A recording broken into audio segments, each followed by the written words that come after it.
Hi friends, ഇന്ന് ഞാൻ ചെയ്യാൻ പോകുന്നത് സ്വീറ്റ് പാനിപൂരിയാണ്.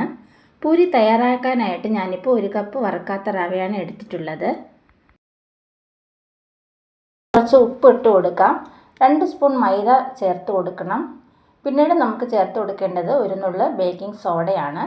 അതുകൂടി ചേർത്ത് കൊടുക്കാം.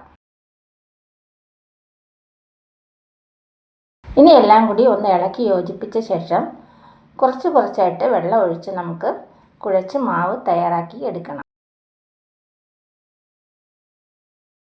തയ്യാറാക്കിയ മാവ് അരമണിക്കൂർ ഒന്ന് മാറ്റി വയ്ക്കണം.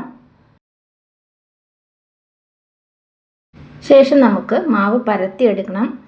ഒരു ചെറിയ അടപ്പ് കൊണ്ട് കുട്ടി പൂരിയുടെ ഷേപ്പിൽ വെട്ടിയെടുക്കാം. തയ്യാറാക്കിയ പൂരികളൊന്ന് ചെറുതായിട്ട് ഉണങ്ങിയ ശേഷമാണ് ഞാൻ വറുത്തെടുക്കാൻ പോകുന്നത്. എണ്ണ നമുക്ക് നല്ലതുപോലെ ചൂടാക്കിയ ശേഷമാണ് പൂരി ഇട്ട് കൊടുക്കാൻ. അപ്പോഴാണ് പൂരി നല്ലതുപോലെ പൊങ്ങി വരുന്നത്.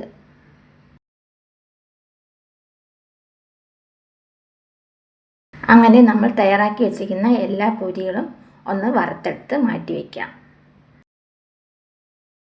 1/2 ലിറ്റർ പാൽ ഞാൻ മറ്റൊരു പാത്രത്തിൽ തിളപ്പിക്കാൻ വെച്ചിട്ടുണ്ട്.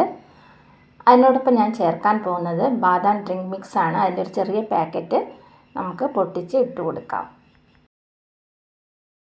പൂരിയുടെ ഉള്ളിൽ വയ്ക്കാനുള്ള ഫില്ലിങ്സ് ആണ് ഞാനിപ്പോൾ തയ്യാർ ചെയ്യാൻ പോകുന്നത്. പാൽ നല്ല തിളച്ച ശേഷം നമുക്ക് ഇറക്കി മാറ്റി വെച്ചേക്കാം. ഇനി മറ്റൊരു പാത്രത്തിൽ നെയ്യ് ചൂടാക്കാൻ വയ്ക്കാം. നെയ്യ് ചൂടാകുമ്പോൾ നമുക്ക് പൊടിച്ചു വച്ചിരിക്കുന്ന സേമിയ കൂടി ചേർത്ത് കൊടുക്കാം. അതിനോടൊപ്പം തന്നെ ചെറുതായി അരിഞ്ഞു വെച്ചിരിക്കുന്ന കാഷ്യൂനട്ട് കഷ്ണങ്ങളും ചേർത്ത് കൊടുക്കാം. ഇനി ഇവയെല്ലാം നെയ്യിലിട്ട് ഒന്ന് നന്നായിട്ട് വഴറ്റിയെടുക്കുക. സേമിയയുടെ നിറം മാറുന്ന സമയത്ത് നമ്മൾ മാറ്റി വെച്ചിരിക്കുന്ന തിളപ്പിച്ച പാൽ കൂടി ചേർത്ത് കൊടുക്കണം.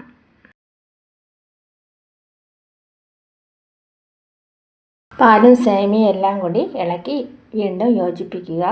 ഇനി നമ്മൾ ചേർത്ത് കൊടുക്കാൻ പോകുന്നത് കണ്ടൻസ്ഡ് മിൽക്കാണ്. നമ്മുടെ മധുരത്തിന് ആവശ്യം എത്രയാണോ അത് നോക്കി നമുക്ക് ഒഴിച്ച് കൊടുക്കാവുന്നതാണ്.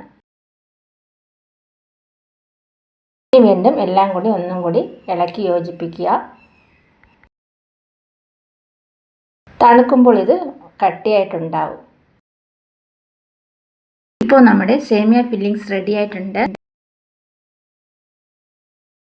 ഓരോ പൂരിയും പൊട്ടിച്ച് അതിനുള്ളിലേക്ക് നമുക്ക് ഓരോ സ്പൂൺ ഫില്ലിങ്സ് കൂടി ചേർത്ത് കൊടുക്കാം. അങ്ങനെ എല്ലാ പൂരിയിലും നമുക്ക് ഇതുപോലെ സേമിയ ഫില്ലിങ്സ് ചേർത്ത് കൊടുക്കാം.